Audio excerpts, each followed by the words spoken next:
And I'm your host, Frits Bussemaker, and today I'm delighted and privileged to have a conversation with Felix Zeltner. Felix, welcome to the program.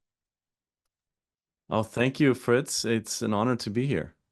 Allow me to briefly introduce you to our audience. German by birth, you are an award-winning journalist and author based in New York City, founder of Remote Daily, also the host of the Dubai Future Foundation, host of the Frankfurt Book Fair, and you've been in journalism for over 20 years. And for all transparency, we met at the AI for Good Summit in Geneva earlier this year, where I was fortunate to moderate one of the panels you were on. So again, welcome to the program. Thank you. And we're going to talk about, as mentioned, AI for Good, about AI, journalism, and accountability. Let me start off with this first statement and question I have for you. On one hand, I see a lot of talk about AI losing jobs, AI taking over. I also see yourself calling yourself a data-driven journalism. And I was wondering, to what extent being a data-driven journalism, does that give away your position on AI? Oh, that's a tricky one. Well, I would say that there is no journalists left anymore that are not data-driven today. So it's not like something that's, new or has to be learned or is taking jobs out of journalism. What is taking jobs out of journalism is that media companies over the last decade or so lost most of their revenue to tech companies. And what's funny is that one big tech company called OpenAI made contracts with dozens of publishers and websites and news media over the last couple of months to use their content and pay for it. Now, while you might think that's a good thing and might even start a new data-driven kind of AI-fueled journalism era, it basically just means that one of these big tech companies said, hey, we're going to give you a little bit of money for using all your content. So when you look at what News Corp or AP or Le Monde or the Financial Times or even Reddit and The Atlantic signed over the last couple of weeks and months, where is that really going to take us? Yeah, I don't know. It's an untold and open-ending story. But I think the data-driven journalist of tomorrow is one that is struggling both with AI using its content and with using AI to create work. And when you think about the second half, there's a lot going on. So there is an amazing, almost like a toolbox available to journalists these days, from fact-checking to creating content to using imagery and video in completely new ways that has never been around before. And that is, of course, thanks to AI. So there's really a two-sided conversation right now when it comes to AI and journalism.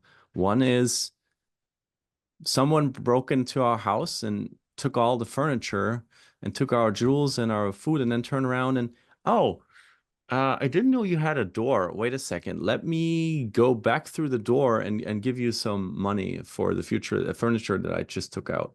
And then on the other hand, there is this amazing toolbox now on our table that has AI on it that will probably, make our profession much more interesting and faster and also more, better maybe in the future.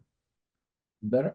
Okay, because so there is a future for journalism, despite AI is taking over a lot of the work, like the weather reports, the sports section is all AI driven. If I understand you lecture at a journalism school. Yes. What do you tell your students? Well, I think there is when it comes to content that's going to be created for people that are going into the journalism world right now, it's a little bit like food, right? So you're looking at synthetic content. You were just pointing at weather reports. So content that's entirely AI created from the data that goes from a weather station into the system, then creates visuals. These visuals create a video flow. The video flow is then projected onto a screen. No human involved necessarily. To organic content, like organic food, right? That it's much more work and much more labor involved to actually produce it. It's much harder to do, and it's maybe a little bit more healthy, and it's definitely worth more. And when you think about investigative journalism versus a weather report, you might see where I'm going, right? So it's going to be very tough to have an AI do investigative journalism because an AI doesn't know what it doesn't know. It can't really investigate. It's just a math tool that, recreates things that have already been out there, just like weather reports, right? It's looking for patterns and recreates these patterns and is telling you, based on all the patterns that I know of, this is probably where the clouds and the rain are going to go. But when it comes to, as the New York Times said on their homepage this morning, here's an address in Hong Kong that we found where a lot of money is flowing through to buy technology for the war between Russia and Ukraine.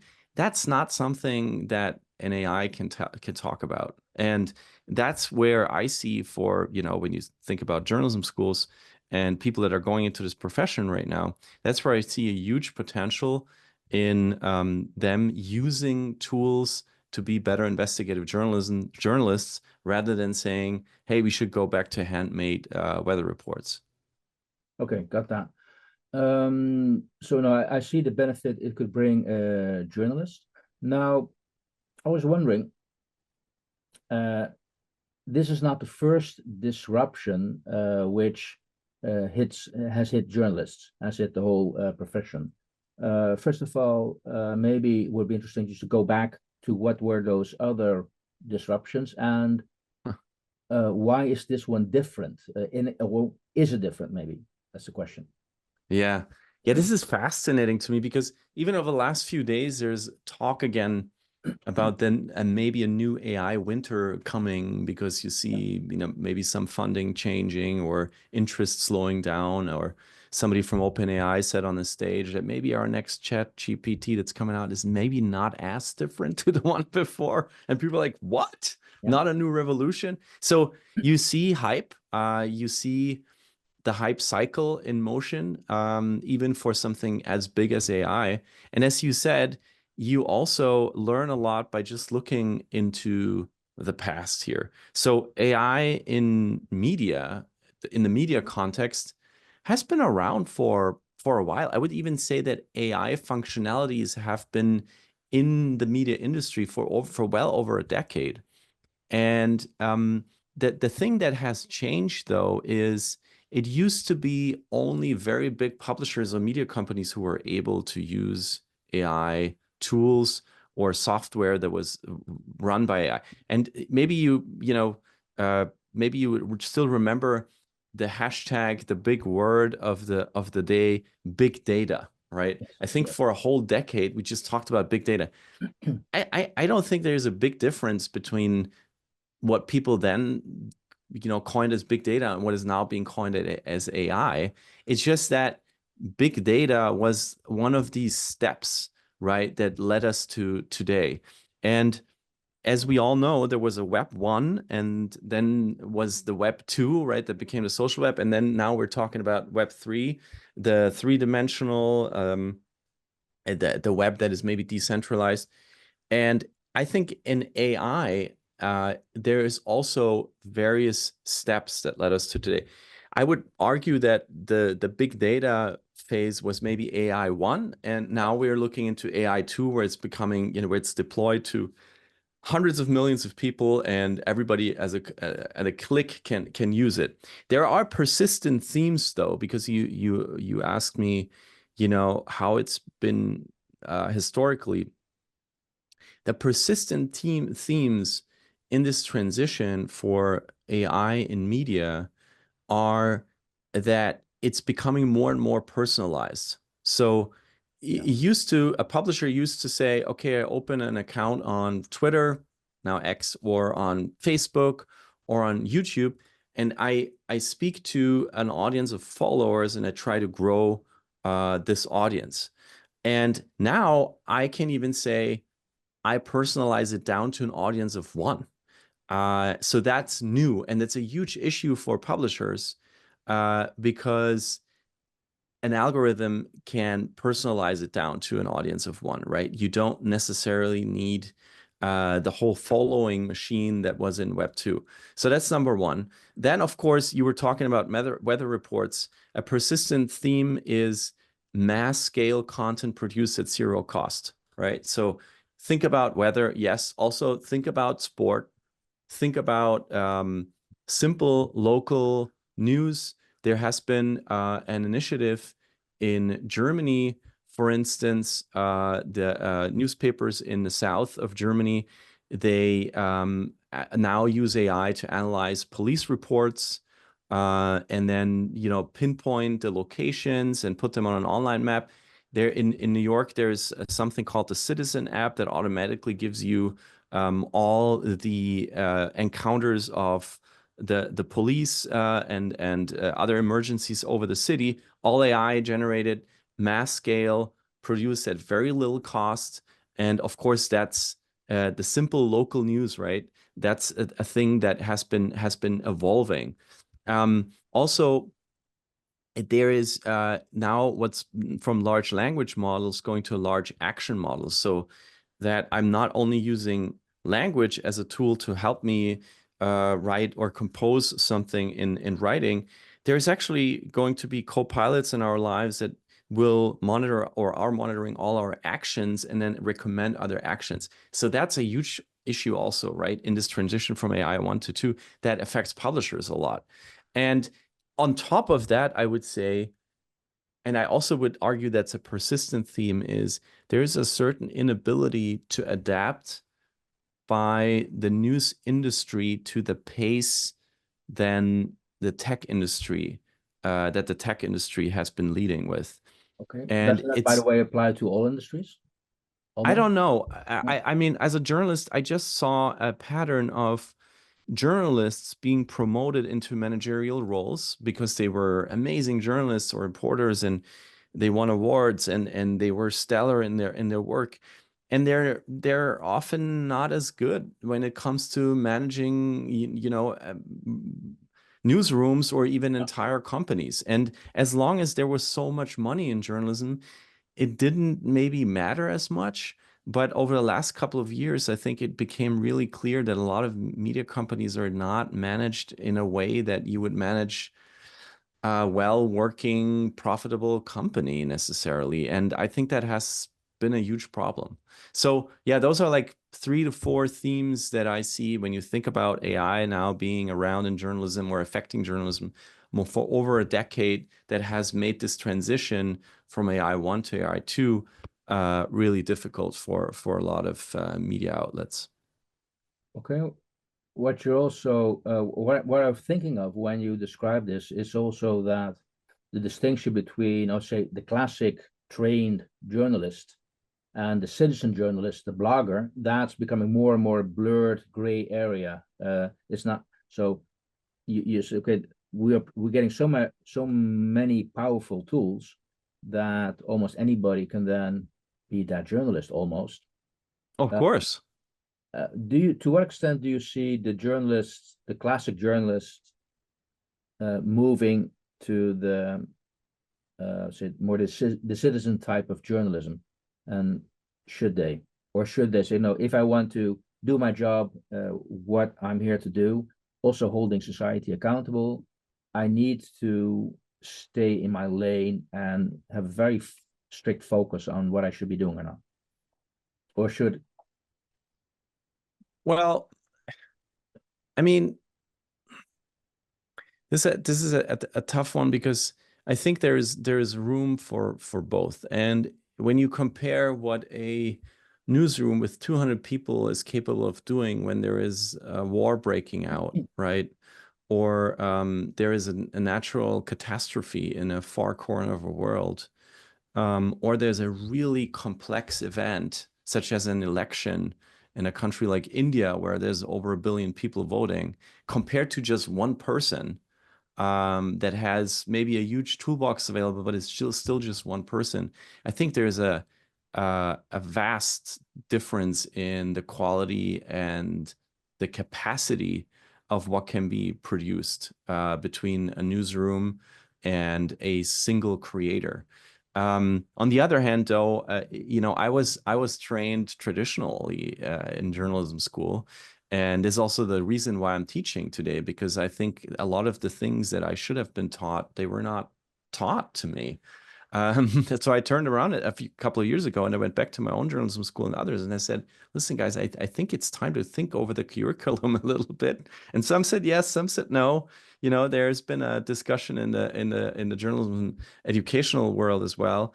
But it's been fascinating to see that many creators, I would call them creators, that have no journalistic background at all, have been very successful in explaining, in communicating, in breaking news, in booking big guests for their podcasts or interviews. And there's no affiliation to any major media outlet, and there's no affiliation to any journalism school, and there's no traditional journalism training involved at all. It really shows you that our profession, it's not a protected profession. Everybody can call themselves a journalist, and many people rightfully do so. So I'm not against the what do you say, civic journalism part at all. I just think there's different kinds of journalism for different purposes. And when you think about the question, where is a space for journalism in this new ecosystem, right? I think there is a way, or there is common ground for any kind of journalist, no matter if you're a single creator or if you work in a huge organization, in using AI tools. So I'll just give you one example. There is you can go to the Chrome web store today if you use the Chrome browser, just for an example, and you can download a fake news debunking web browser extension and install it and use it. And over 100,000 people are doing that. And there's many examples for tools like that are just available to everybody. And then how you're using it in the end, it depends on what kind of journalism you do or what kind of content you're creating. But there are editorial guidelines from large organizations that they fall under, and you can hold them accountable for their guidelines. Those don't exist for single creators, and that's, I would say, that's what makes the difference between the single creator and the creator, the journalist that is part of a large team. Yeah, you triggered me in an idea or a question I had for you, this a topic, and that is when you go to, let's say, the traditional mainstream media, the big brands, say to a certain extent you trust on the system they employ to make certain that it's trustworthy. As a reader, you assume, look, you've done your due diligence. This is not fake news, it's true. We are reporting the facts. Something which an individual still could do, but maybe has much more difficulty to explain or demonstrate, look, I've covered my facts, this is really the truth. So how is that world changing for you? How can we define trust, or how can we create trust in journalism when we have this mix of the big corporates and individuals? How can they do they have that opportunity, or is the tool you just mentioned the example of how you can store trust? No, I would say you just opened a huge can of worms, because I think the lack of trust in any kind of content is one of the biggest issues that we're facing right now. And it doesn't only touch journalism, it touches politics, it touches economics, it touches religion, it touches even entertainment and sports. It touches everything because people are very confused around what to believe. And I don't know yet how to solve this problem. My hope is that over time, when I look at my kids and how they grow up compared to myself when it comes to exposure to digital technology, and it's part of their lives, whether they choose it or not, it's just there.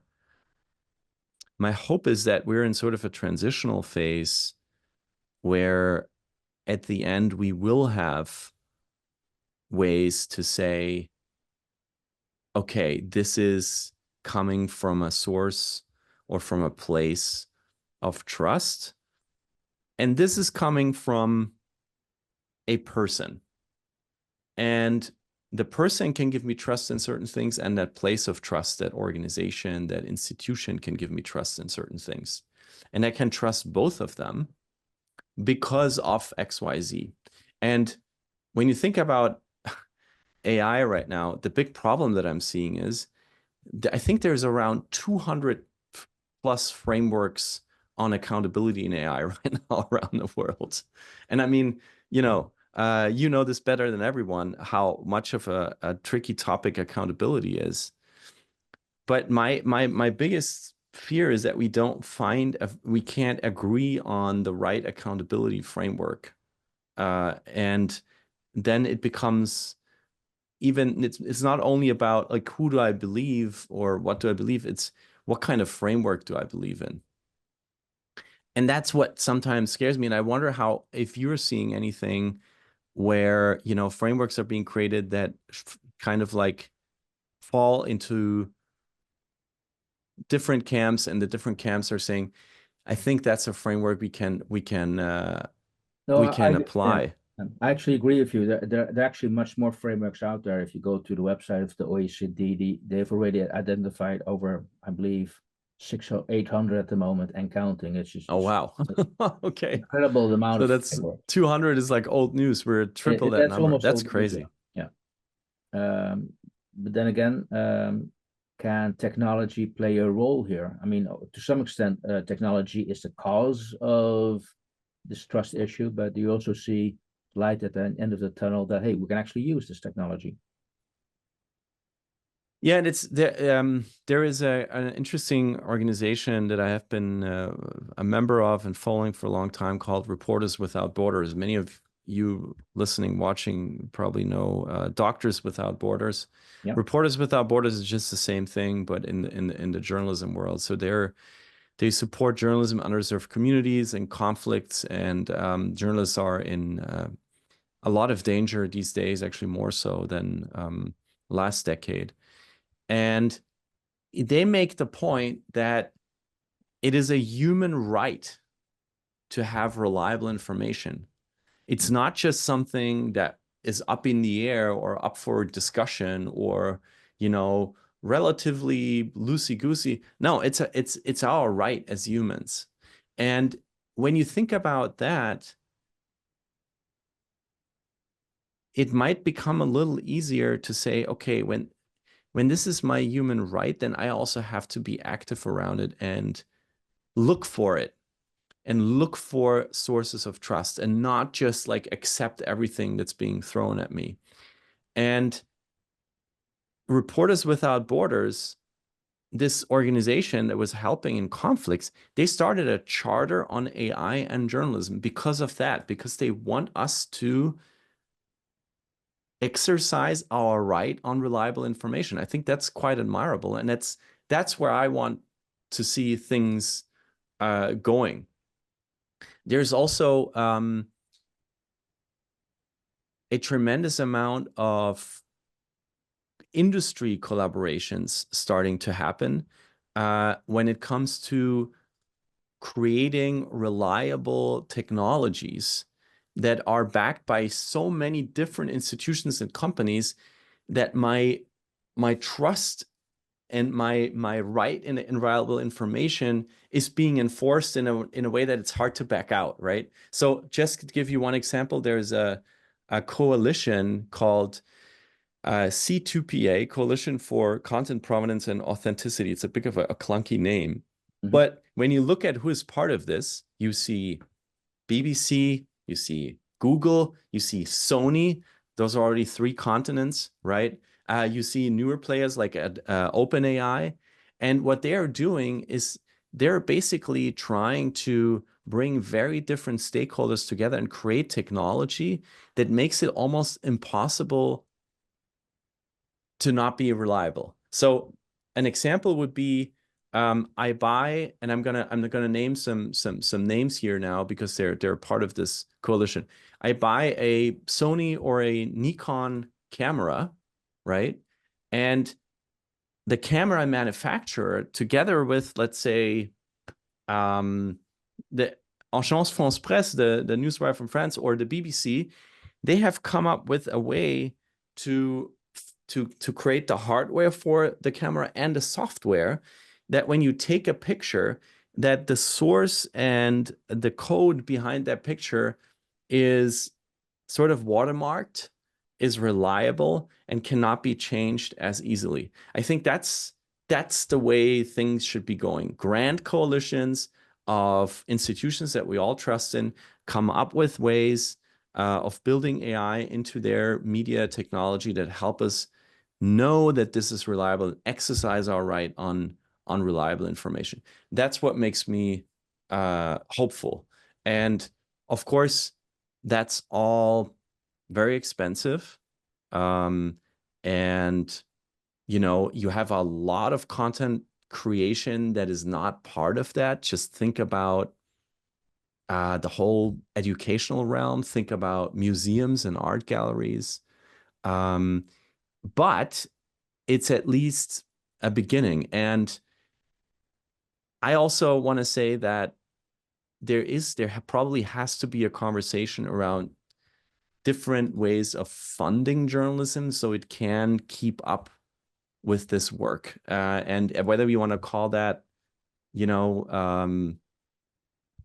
foundation-funded journalism or crowd-funded journalism or universal basic income for journalists, I don't know, but there has to be a discussion around how to finance this transition into a world of AI that holds reliable information. Hey, Felix, so far, okay, we haven't fixed that one yet, but you argument with that we need to form a global community, basically. Look how we have how we can collaborate together, set global standards to keep it safe in the sense that we can trust. Last question: is there also something an individual can do to be part of this? Is there anything? Are we just a bystander? Do we have to see what's happening, or can we also do something ourselves here in this case? Oh no, I would totally recommend to get involved with the Reporters Without Borders of this world. You can just become a member, become part of the conversation. You can check out this coalition that I just talked about, C2PA, and see whether your organization can become a part of this. There is something called Open Society AI in Journalism Futures. They just came up with the first framework for foresight in journalism. So a scenario building kind of type of not saying, oh my God, what is happening with journalism? No, let's build scenarios. 1, 2, 3. What can happen? What is likely to happen? And then be ready, be fit for these scenarios. So I think, you know, exercising and training and learning foresight is also really important. And then there's a lot of education on AI that's online, that's available, that you can do. I'm just one example here, the London School, the renowned London School of Economics, they have developed a really good online course on AI and ethics. You can just Google it and join it. It's really not that hard. And you can also, you know, there's fellowships around journalism and AI. There's a lot going on, and I really want to urge everyone to not sit back and be like, this is too much. I can't deal with this. This is too complex, right? I'll rather let these like OpenAI guys run it. No, it's not. There's a lot of hype. There's a lot of talk that just happens for the purpose of, investors funneling money this way or another. Get involved now. Nobody knows much. I have never seen an algorithm up close. I have no idea. And I'm just trying to find my way, and so should you. Good. So I hear you being optimistic that it's not all lost, as long as we educate ourselves and realize what the role journalism is playing, and we should keep that. Hey, Felix, Definitely. thank you so Thank you, much Fritz. for sharing your thoughts here. Thank you again. Thank you for listening to the Brand Called You videocast and podcast, a platform that brings you knowledge, experience, and wisdom of hundreds of successful individuals from around the world. Do visit our website www.tbcy.in to watch and listen to the stories of many more individuals. You can also follow us on YouTube, Facebook, Instagram, and Twitter. Just search for the Brand Called You.